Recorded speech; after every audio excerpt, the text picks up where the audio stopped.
तर थेट जाऊया राष्ट्रवादी काँग्रेसचे अध्यक्ष शरद पवार व्हिडिओ कॉन्फरन्सिंगद्वारे बोलतायत तिकडे।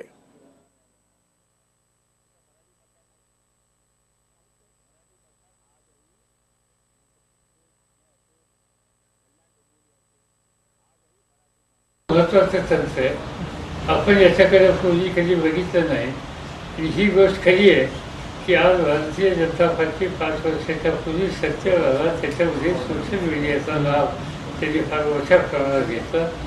आपणही आता या कामामध्ये लक्ष घातलेलं आहे।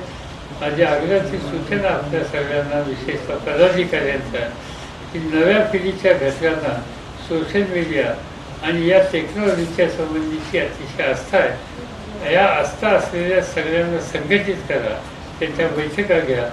उद्या 2 दिवसांनी मी तुमच्या सगळ्यांच्या महाराष्ट्रातल्या मतदारसंघातल्या सोशल मीडियामध्ये काम करणाऱ्या जवळपास 250 तरुणांची बैठक घेतलेली आहे। दिवसभर हे तंत्र कसं वापरायचं या संबंधीचं मार्गदर्शन काही जाणकार लोक आणि मी स्वतः त्या ठिकाणी उपस्थित राहून आम्ही या तरुणांना करणार आहोत। हेच काम आपल्या जिल्ह्यामध्ये दोन्ही लोकांनी सुद्धा केलं पाहिजे। या जिल्ह्यामध्ये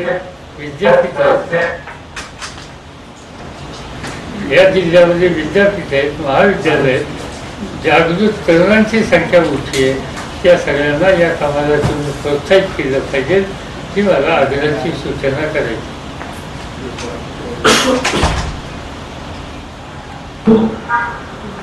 केंद्र व राज्य सरकारकडून विविध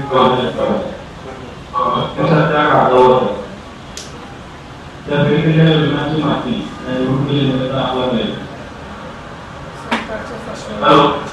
पुन्हा प्रश्न विचारा।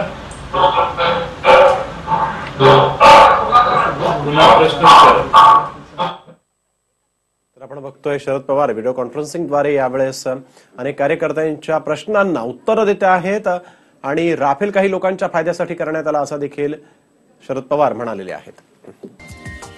हा व्हिडिओ तुम्हाला आवडला असेल तर असे आणखी व्हिडिओ पाहण्यासाठी TV9चं YouTube चॅनल सबस्क्राइब करा, बेल बटन दाबा। ताज्या घडामोडींसाठी लॉग ऑन करा tv9marathi.com।